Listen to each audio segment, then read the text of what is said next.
Hey guys, we're here at the Miller booth today, kind of looking at some of their new and wonderful stuff. We're going to go inside here and try out this laser welder. I tell you what, it's a fairly interesting thing. You can weld like 30 inches, you can put a whole fender flare on and not warp any metal. And we'll just go in here and see exactly how bad of a welder I actually am.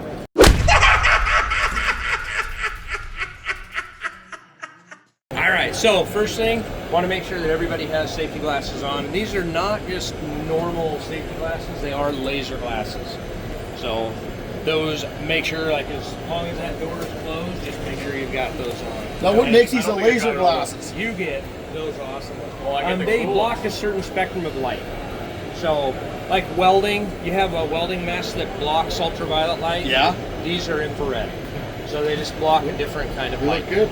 Thanks. They do. You can actually move the nose pieces out. So I already got that figure right there. I already got her all in there and got her all dialed in already. Whoa. Who knew? How about that? All right, let's get this thing closed. These little blocks up here, those red blocks, those are interlocks, and what they do. You kind of have the puzzle piece. So once the door closes, if somebody walks in, that breaks the contact, so it's no longer right there next to each other. Oh, it will kill power to the laser. So if someone walks in, it shuts down. So now, what is the dangers of using this thing? You point it in your eye, you'll blow your retina or something out, or? Well, yes or no? There is a danger. There's considerations with laser similar to MIG, TIG, and stick. Right. So with MIG and TIG and stick, you're not sitting there looking at the arc. With laser, same kind of thing. We have special glasses because if you had a straight beam, and this is one of the things that sets us apart from competition, because we do not allow you to have a straight beam because you have to have contact with the part. But yeah, if you were to have a straight beam, I mean, I used to see people on TikTok. I saw a guy cutting a branch off of a palm tree. Well, that'd be fun. Yeah! I use it for slicing meat or cutting a sandwich. I'm not saying to do that.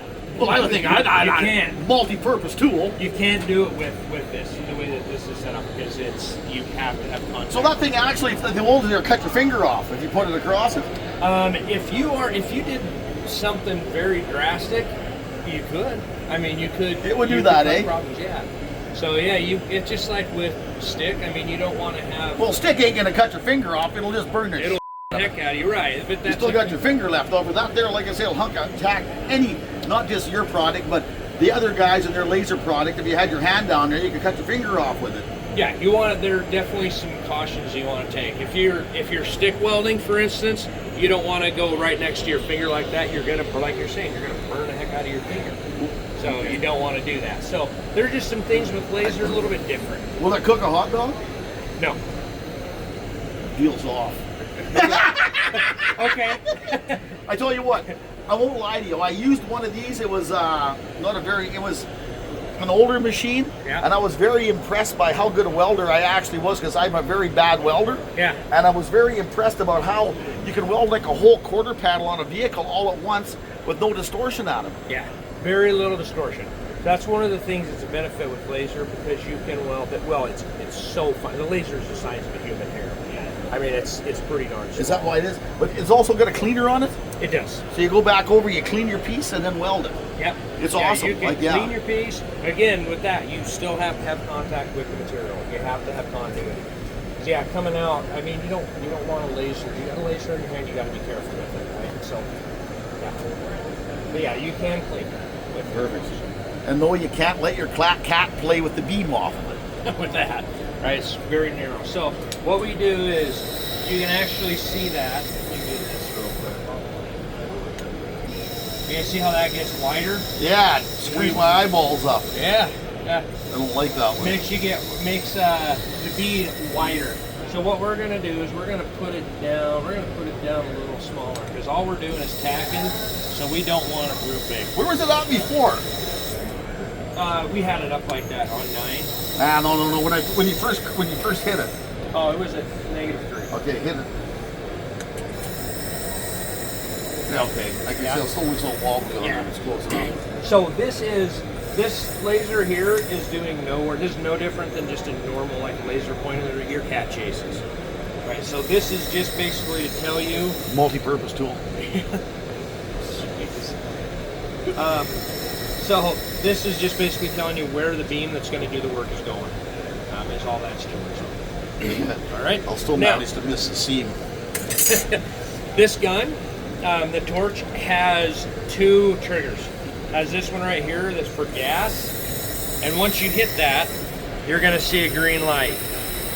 Then if you touch it down, you get continuity, it starts blinking. Okay. When that starts blinking, that is the only time that trigger is going to fire a laser. Okay. It will not, I can push it all I want, it's not going to fire a laser until it is touching down on the material. And that's the safety portion of it. Safety first, guys. Make sure. We're making kind of jokes and having fun here with this nothing to piss around with. It'll wound you. Here we go. So, what we'll do, we are going to put together these things. Now, there's some differences also with, say, tacking. Okay, we're gonna tack this together first, and then we're gonna do a weld on one of those globes. But when you tack, usually what you do is you'll hit like the very end, the corners and stuff. Yeah. Corners. With laser, it's different. What you'll do is I will take that and I put it straight down on the material like that. I hold the button until it stops itself. It's gonna stop itself. It'll go through the top plate into the bottom and it fuses it together. So it's like doing a plug weld without a hole. Oh You don't have a hole. Yeah. I like that. Yep. So let's do that. We've got it set here. This is on tack mode. We'll have you go ahead and do this. I'm gonna hold it like this just a little bit to make sure it stays good and straight. There you go. Like this. And you want the torch to be about parallel with the material you're welding. So about like that.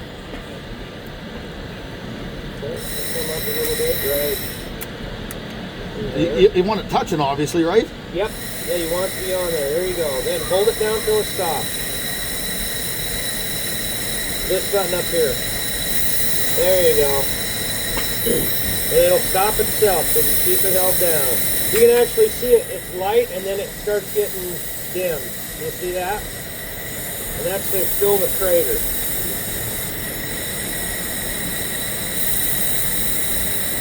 I tell you what.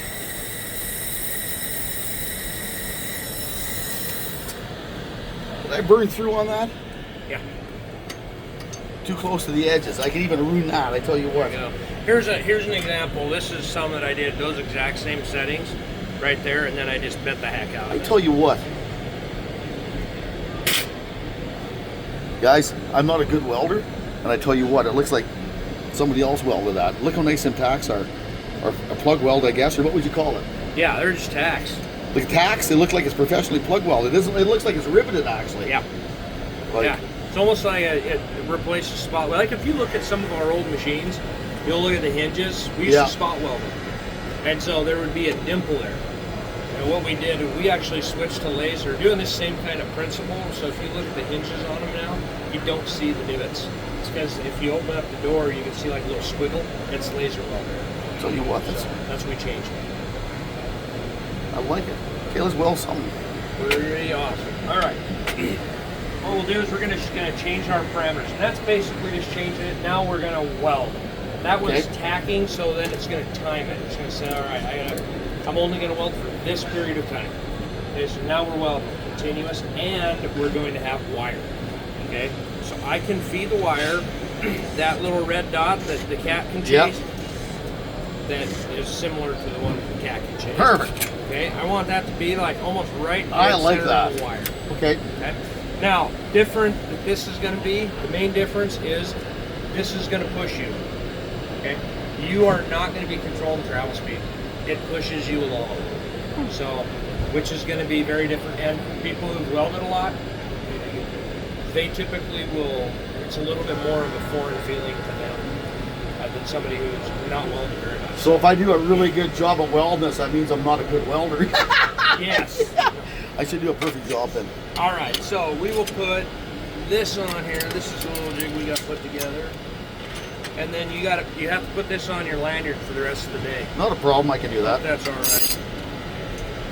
I really don't expect that, but well, yeah, I do. Perfect, we can do that. All right.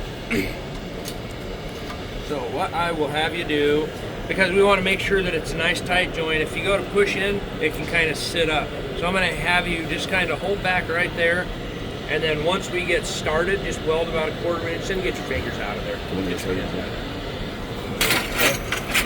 So here's what you are going to need to do. It's going to be at about this angle. All right, you're going to be welding at about that angle. Okay. All you have to do is to make sure that this wire is pushed into the joint and hold it in there. Perfect. It is going to want to push this way because the wire is feeding that way. So you want to make sure and just push it in the joint. Perfect. Okay. So hold it back in there. Move that finger. And there you go. And then get it out of the way and let it do its thing. You want to just barely hold on to it and let it do its thing. There you go. Okay, let go of it. Let go of it with your fingers. There you go. How do I manage to stick that? Stuck it. Huh? What the heck, man? I can just... There you go.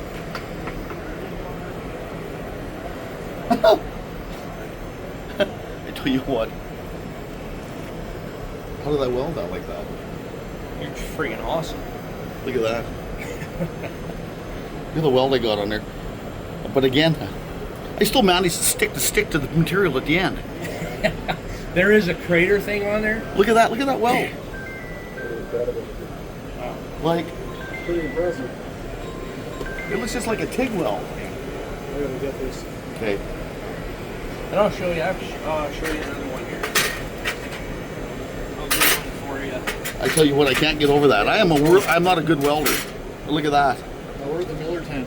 You can actually pulse as well. That's a pulse one. With the Miller. Now, how strong is that? Very. I tell you what, guys. It looks like it's a cheesy weld and nothing there. I tell you what, it's stuck, and it's stuck. It's stuck good. Like, it's impressively good stuff. Yeah. I just can't believe how good that welds. Oh, okay. Yeah, it is. Like if you were to compare a TIG weld versus a laser weld like this, it's that size. This is stronger, and the reason why it's stronger is it will penetrate deep. It penetrates into the material real deep, Over at the west and gate? less heat going into it. You see how good that weld is? That shows you how bad of a welder I am. Okay. Like, I have a hell of a fight with it. Yeah. Anyways, cool. Cool. Okay. All right, No problem. let's clean So something. keep me posted. All right. So all you do is you loosen that up, take that off, and we're going to use this attachment. So that goes on there and tightens up. And then basically you use this one because that can ride, like for instance, like right in the joint like Okay. that.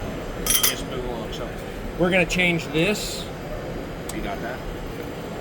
We're going to change this to program C0. And that's on this chart. Like if you look on this chart, C0, that tells you, okay, that's going to be low, so like a lower power. Perfect. So when we get done, what we want to see is we want to see something looks almost like it's been polished. And that is what we'll be able to do there. Okay, we ready? Here, just a second. I'm going to clean all that scuff mark off there.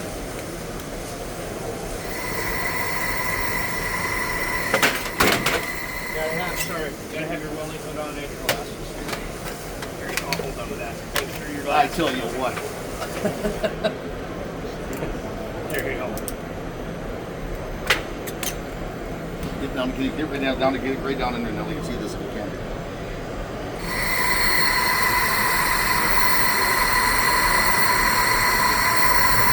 Wait for that blinking green light. Let off the gas. Now hold it back on. There you go. Now go. Then run it across there. You can even go faster than that. There you go.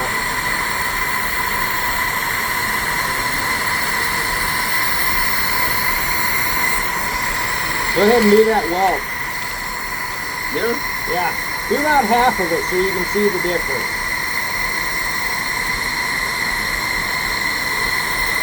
There you go. Stop right there.